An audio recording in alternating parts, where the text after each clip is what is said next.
Alright guys, Kremp again today. Hope you're doing well and enjoying your day so far. The drama continues so far in the Black Ops 6 season, with Simp going off over the last few days against Hook and various other players. Now it's Prid's turn to chime into the situation, playing some Money 8s against KiSMET, the man that he of course took down to win the World Championship in Texas a couple of months ago. Prid makes some pretty fiery remarks the way of the Bulldog, or well, Prid doesn't seem to believe he is the Bulldog any longer. Had somebody else made these remarks? What would the reaction have been? Very much interested in your thoughts in the comments below. Hit the like button if you enjoy. Subscribe if you're new as always, I would greatly appreciate it. First of all, thought this is kind of cool to see. Just two absolute OGs of the COD scene, even Huskers and Aiden, to be fair. Like, these guys have been involved as well. But there's this game called Off the Grid, and they ran this tournament yesterday. Clearly, they've got money to burn over there, because the total prize pool for the tournament was $600,000. And per every game played, you could win 60k for first, 20k for second, etc., etc. So overall, at the entire tournament, or at least in Game 6, it was Skullface and Aiden that won the map, and Clayster and Priestahh came in second. So Clay, of course, now retired from competitive play. He is now going to be the head coach of, well, at least a coach. I don't think they've said head coach necessarily, but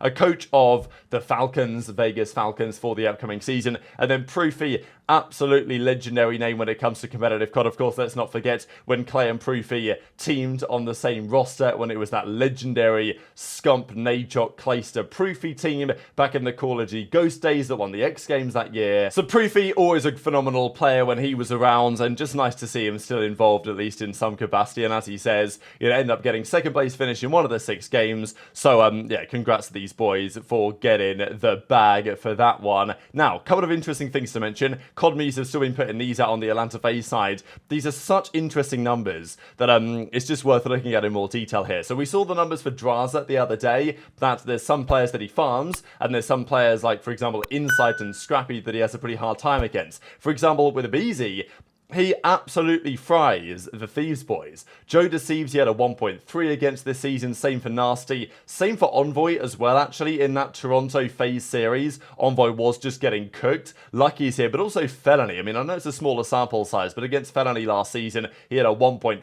KD on an individual gunfight-to-gunfight level, that being, of course, aBeZy.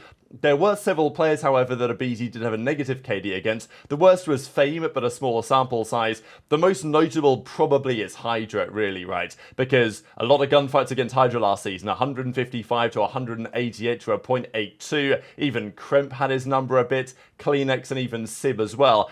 These numbers, though, are probably more fascinating. These are Cellium's numbers. And as you might expect, well, this is probably what you might expect. So, in terms of the easiest kills, again, it's Kremp and JoeDeceives. So, seemingly, the Thieves guys last year against FaZe did not have a good time. He had a 1.6 against Kremp. He had a 1.6 almost against Vickle. He had a 1.4 against JoeDeceives and a 1.3 against Clay. Some smaller sample sizes in there. The biggest sample size, though, being Insight. So, pretty interesting that Insight had a very good KD against Drazah, but he was getting fried by Cellium. So I think that seems to be the way that dynamic played out. And, you know, it's just fascinating, isn't it, that if these were very small sample sizes over a couple of series, then you wouldn't really read too much into it. But over, you know, an entire season, when you've got pretty big numbers like this, there are definitely some tendencies in terms of the way these teams tend to play against each other. The other remarkable thing being, however, that Cellium was probably one of the only players to have a negative KD against basically nobody. So there were only 3 players in the league that Cellium didn't go positive against on a gunfight-to-gunfight basis, one of which was Skyz,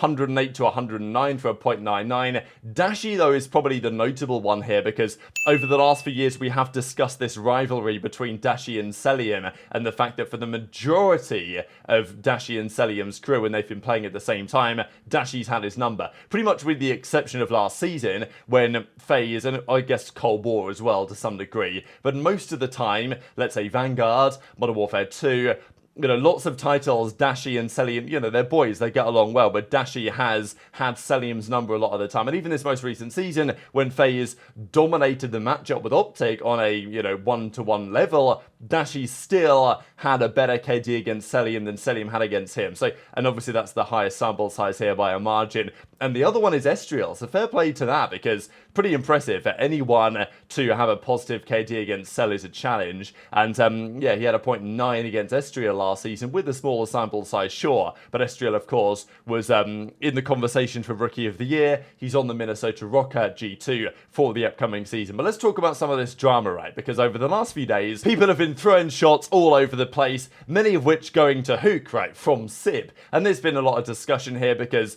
Hook is a well-liked player. He's a world champion at the end of the day. Sib is potentially not to either of those counts, depending on who you ask, obviously. And therefore, you know, Sib's been getting backlash for talking some trash. Now, at the end of the day, it's trash talk, it's COD. What do you expect? And, you know, I'm not going to complain about it. But I do think the reaction depends on the player and also who you're, you know, calling out, as it were. I think with Scrappy over the last couple of years, he hasn't really punched up too many times, if you see what I'm saying. Like, Scrappy will usually be talking trash to players that, you know, he's gonna slam, and maybe don't have the biggest fan bases, right? And to be fair, though, like, Scrappy was talking trash to Clay at the start of last season, but a lot of the time, you know, Scrappy's calling out the Heretics boys, or whatever the case is. And when you know, punch up to a player who maybe has more community goodwill, then it's a slightly different story. And I think Scrappy has been pretty careful and intelligent with picking his battles. I mean, obviously the big battle is with Drazah, and it's not like Drazah's especially well liked by the community in general, right? So you kind of get away with that. Whereas if you're Sib throwing shots at Hook, then maybe it's a slightly different story. But it's not just that rivalry that's been happening.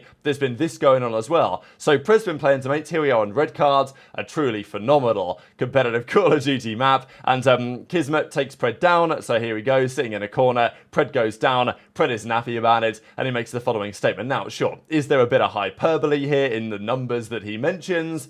Yes, we'll look at the actual numbers in a second, but look, Pred nonetheless calling out KiSMET here, and look, he could have said, oh, this guy is terrible, but no, he decided to go on a few second rant about KiSMET as a player, and they've, of course, raised some questions as a result. Bro, the song's awful. Why is that even getting GA'd?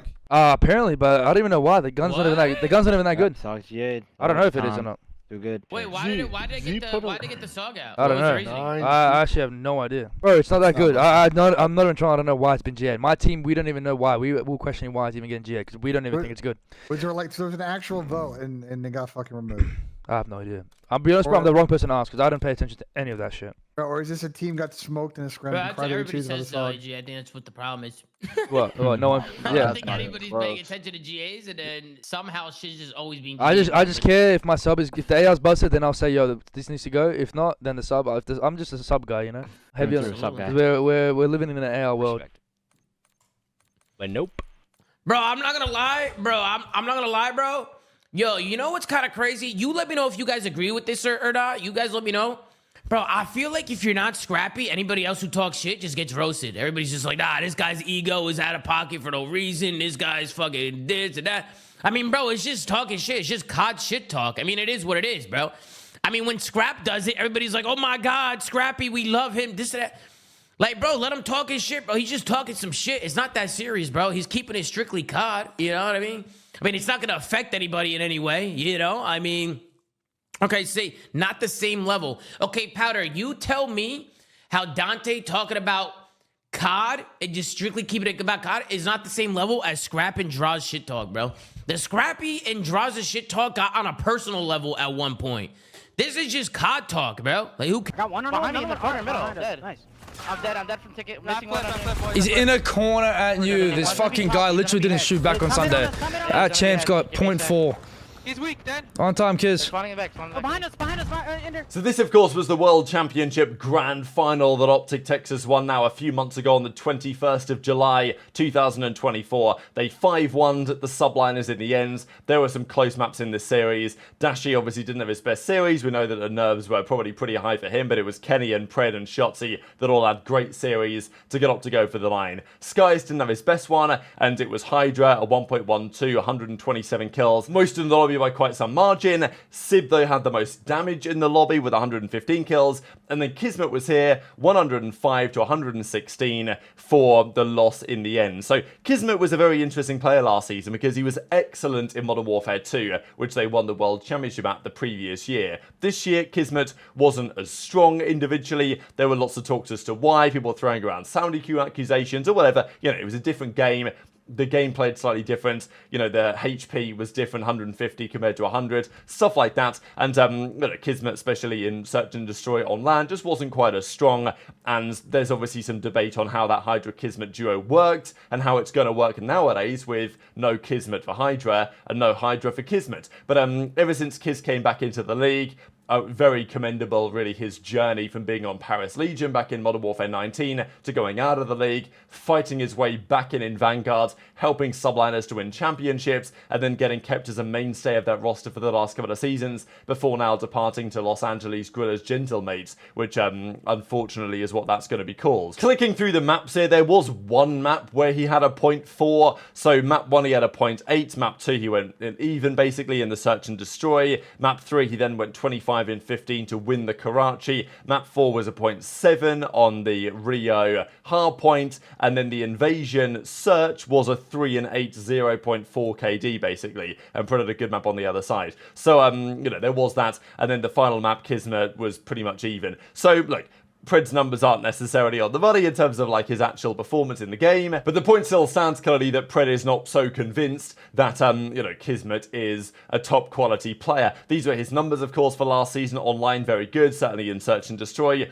On land, that wasn't quite the case. There was lots of debate and speculation as to why. Pred was a good player last season, absolutely, and like he was 7th in our top 20 players of the entire season. So yeah, Pred's an interesting character, obviously, and what I find interesting about this is, like, look, it's trash talking COD. At the end of the day, it is what it is. Pred versus KiSMET is going to be an interesting rivalry going into the upcoming season as always. But if Pred wasn't Pred, or if Pred wasn't playing for OpTic, would the reaction be different? To be fair, I saw Pred getting quite a lot of flack for this, actually, because I think KiSMET is a pretty well-liked player, and people saying, oh, Pred's so annoying and all this. But this is Call of Duty. People are going to talk trash. Who really cares? And I saw this floating around as well that TGU Strike put on the Reddit here, because, you know, the idea being that if you're a fan of FaZe or of Drazah or of Scrap or of Pred or whatever, like, you might potentially support, if they talk trash, it's like, yeah, brilliant stuff, like, go get him, king, or whatever. And everyone else is not so happy about it, maybe if you're not a fan of the player. So it's just how it tends to be